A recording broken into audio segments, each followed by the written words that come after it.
안녕하십니까. 신의균의 국방TV 시큐리티 뉴스입니다. 아주 기쁜 소식 그리고 아주 우려스러운 소식이 같이 공존하는 하루가 되겠습니다.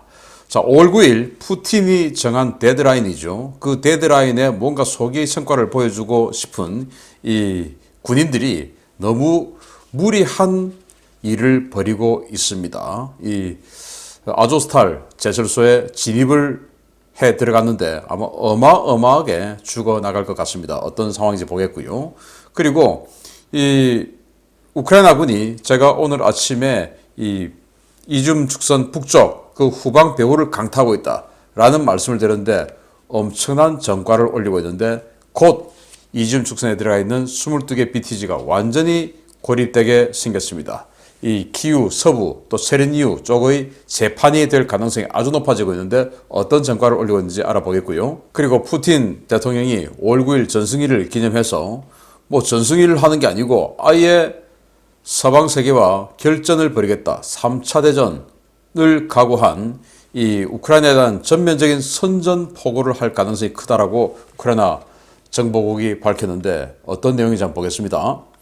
자, 들어가기 전에 이 사진을 한번 보시겠는데요. 이게 아조스탈 제철소에 이 아조 연대가 붙여놓은 벽보입니다. 뭐라고 적어 놓냐면 이 우리말로 해석을 하면 우리가 불타지 않는다면 누가 이곳의 어둠을 몰아낼 것인가? 라는 거예요. 우리가 불타지 않는다면 누가 이곳의 어둠을 몰아낼 것이냐? 즉, 옥쇄하자. 지금 이제 러시아군들 들어오는데 우리가 옥쇄해서 여기를 지키자. 라고 하는 이런 각오로 싸우는데 자, 제가 이 아조스탈 전황을 알려드려야겠는데 여기 정말 만만한 곳 아닙니다. 보겠습니다. 개전 후에 70일 가까이 점령하지 못했으면 이제 포기할 때도 된 것 같은데 마리우폴에 대한 러시아의 집착은 집착을 넘어 광기에 가까운 것 같습니다. 러시아군이 마리우폴의 최후 거점 아조스탈 제철소에 대한 전면 공세를 시작했다는 소식입니다. 아조스탈 제철소는 개미 한 마리 통과하지 못하도록 봉쇄해 고사시킬 것이며 아조프스탈에 대한 군사작전은 없을 것이라는 블라디미르 푸틴 러시아 대통령의 말과 다르게 러시아군이 현지 시각 5월 3일 오전부터 대대적인 공격을 시작했다고 아조우 연대가 현지 시각 5월 3일 밝혔습니다. 아조우 연대 대변인은 텔레그램을 통해 현지 시각 2일 유엔 중재하에 일부 민간인 대피가 끝나기 무섭게 러시아군이 모든 종류의 화기를 동원해 아조스탈에 대한 대대적인 공격을 시작했으며 보병부대가 진입해 치열한 시가전이 벌어지고 있다고 전했습니다. 러시아군은 전투기와 폭격기, 곡사포와 로켓의 화력 지원을 받으며 아조스탈 중심부의 우크라이나군을 쉴 새 없이 때렸는데요. 5월 3일 하루 종일 진행된 공세에서 러시아군은 거의 전진하지 못하고 우크라이나 수비군의 강력한 저지선에 가로막혔습니다. 동서로 3km, 남북으로 약 2km 크기의 아조스탈 제철소는 크고 작은 건물 수백 채가 들어서 있고 대부분 강철과 콘크리트로 된 제철소 시설이어서 그 자체가 하나의 거대한 요새인데요. 이런 환경에서는 아무리 화력을 퍼부어도 엄폐된 방어병력을 완전히 제압할 수 없어서 공격자 측이 크게 불리합니다. 러시아는 마리우폴 전역에서만 1만 명 이상의 전사자를 낸 것으로 알려졌을 만큼 이번 전쟁 기간 중에 마리우폴에서 큰 피해를 입었는데요. 이 정도면 전략적인 목표 달성을 위한 작전이 아니라 크렘린의 분풀이를 위한 광기 어린 공세에 애꿎은 병사들을 사지로 몰아넣는 것이 아니냐 하는 비단이 쇄도하고 있습니다. 이 유엔의 입회하에 한 100명 정도 미만의 시민이 탈출한 거 보셨죠? 그 여성이 탈출해서 끌어안고 울면서 그 비참한 생활을 전하기도 했는데요. 화장실이 없기 때문에 뭐 깡통이나 가방에다가 볼일을 보고 지하에서 그렇게 지금 뭐 오랫동안 생활을 한 사람 중에 한 100명 미만이 탈출했고 아직도 수백 명의 시민이 여기 남아 있고요. 그리고 한 2,500명에서 3,000명 가량의 우크라이나 방어군이 여기에 지금 남아 있는데 이거 점령하기 힘들다고 봅니다. 폭격 뭐 아무리 해봐야 이거 뭐 되겠습니까? 벙커버스터로 하나하나 때리지 않는 이상 이거를 완전히 제압하기 힘든데 벙커버스터 러시아에는 없죠. 그래서 제가 열압력탄을 쓰지 않을까. 열압력탄 쓰면 정말 큰일인데 라는 생각을 했는데 정말 다행스럽게도 아직 열압력탄은 사용하지 않은 것으로 보이는데요. 아무튼 이런 상태에서 이런 어마어마한 요새 지역에 이 곳곳에 부비 트랩 설치해놓고 또 기관총 화점 다 설치해놨을 것이고 그렇게 해서 들어오면 기관총에서 쌍십자로 그냥 때려버릴 테고 이거 어떻게 들어오겠습니까? 그래서 이 5월 9일까지 이 마리우폴 인근을 완전히 장악해. 그런데 이 아조스탈 제철소가 남았으니까 이거 하나만 장악하면 이 아조프의 전역을 완전히 내해로 만들 수 있다라는 러시아의 욕심 때문에 이렇게 너무 위험한 작전을 하는데 푸틴이 제시한 5월 9일 때문에 애꿎은 러시아 군인들, 어린 군인들이 너무나 큰 희생을 당하게 되었습니다. 푸틴이 더 이상 공격 안 한다고 했으면 안 해야죠. 제가 봐도 여기는 그냥 이 고립 봉쇄시키면 되는데 이렇게 무리하게 들어가서 군인들의 생명을 도외시한다는 것은 그냥 푸틴 심기를 맞춰주는 작전 때문에 국민의 생명을 이렇게 던지고 있다라고 보는데 정말 나쁘죠. 자, 이런 나쁜 부대를 응징해야 되죠. 정말 이지움 북쪽에서 하르키우에서 뛰쳐나온 우크라이나군 부대가 놀라운 전과를 올리고 있습니다. 보겠습니다. 하르키우 동부 지역에서 공세를 시작한 우크라이나군이 그야말로 파죽지세로 진격하고 있다는 소식입니다. 하루 만에 40km를 진격해 스타리살티브를 점령하고 볼첸스크 방향으로 진격하고 있습니다. 하르키우 동부 지역에서 실시된 우크라이나군의 공세로 러시아가 하르키우 동부 지역에서 빠르게 무너지고 있으며 하루 만에 40km나 후퇴해서 교통거점 스타리살티브를 내줬다고 미국 전쟁연구소 ISW가 현지 시각 5월 3일 밝혔습니다.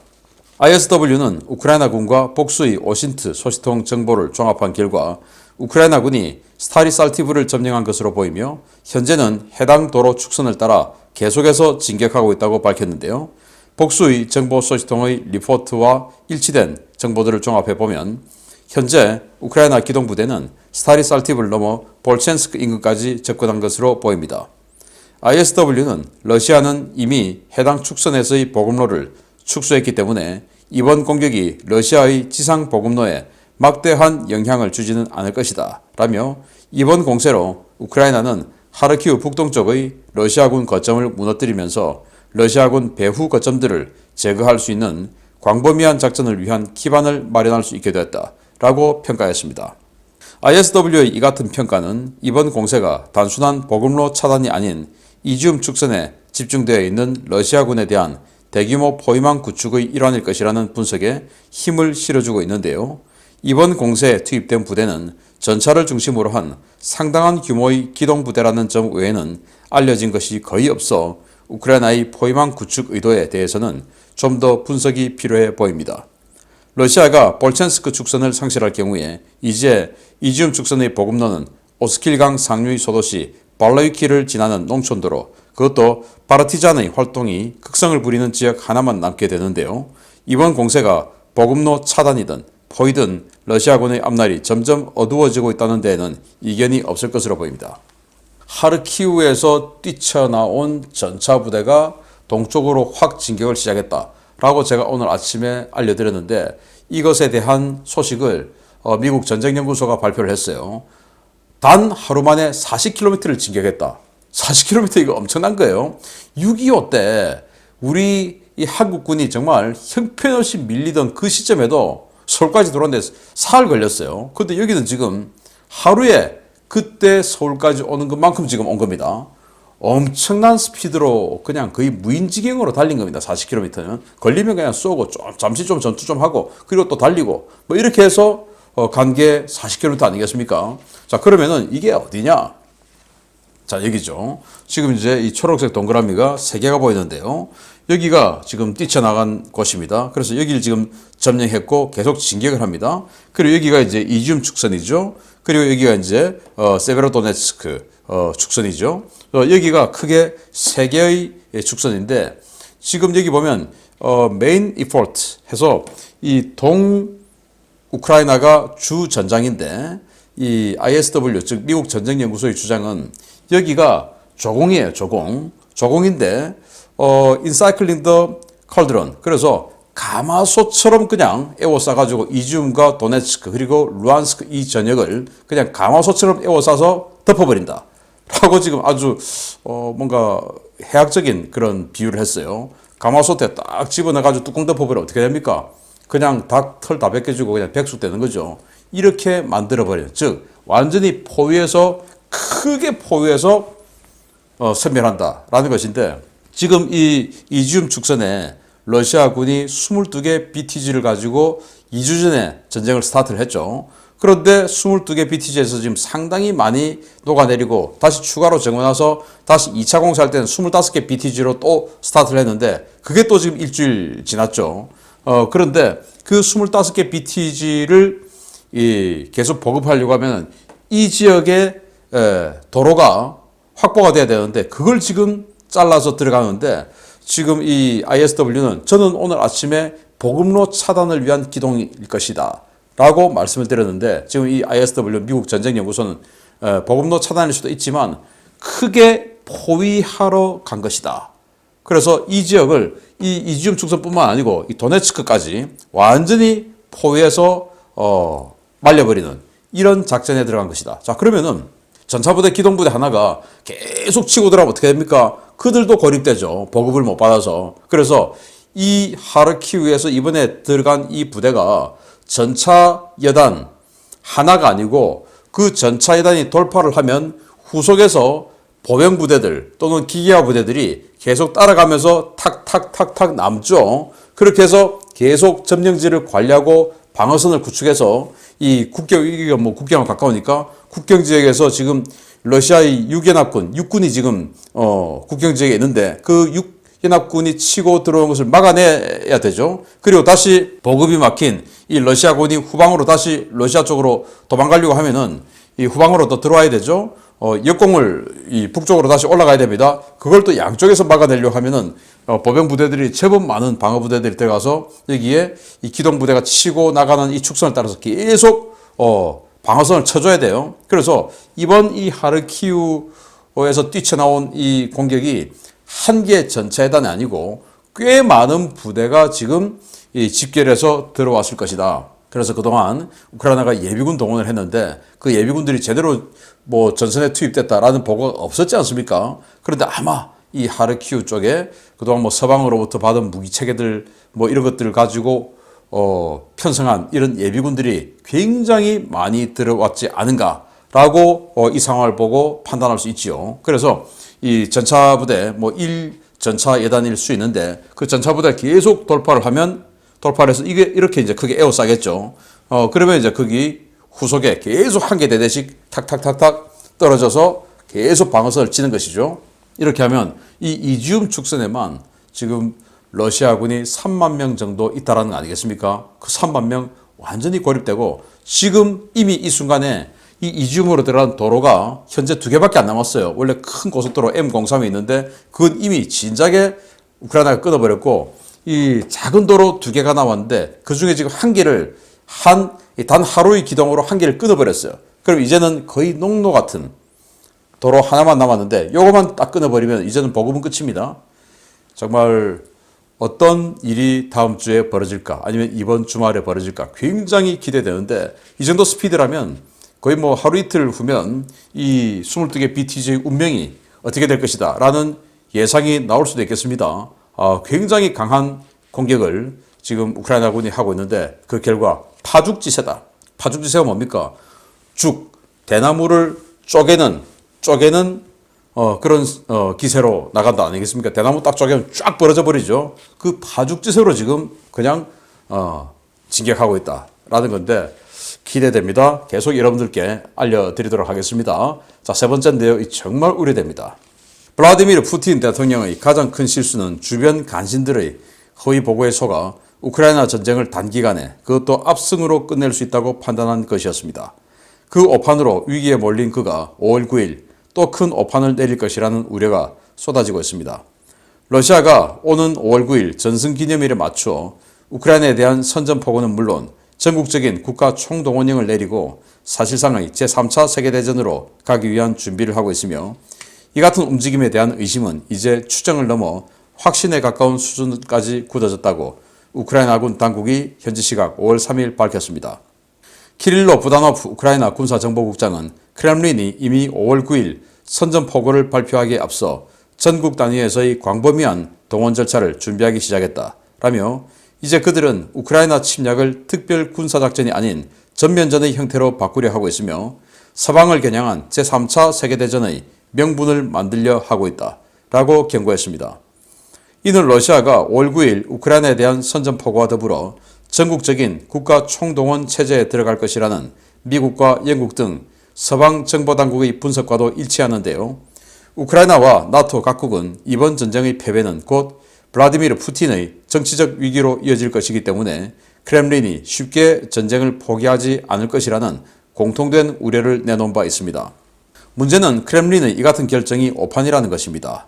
러시아는 이미 재래식 군사력 측면에서 단기간에 회복 불가능한 피해를 입었고 현지 시각으로 오늘 2022년 만기 달러화 국채이자와 원금, 2042년 만기 달러화 국채이자 등 6억 5천만 달러의 채무를 이행하지 못해 국가 부도 위기 상황에 직면해 있는 상태입니다.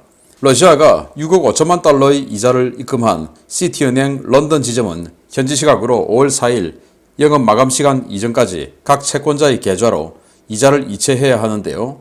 이 사안에 대해 미국 재무부는 미국 은행을 통한 러시아 정부의 달러화 표시 국제 상환을 허용하지 않겠다는 입장이어서 이변이 없는 한 우리 시각으로 오늘 밤 러시아는 104년 만에 국가부도 상태를 맞게 될 예정입니다.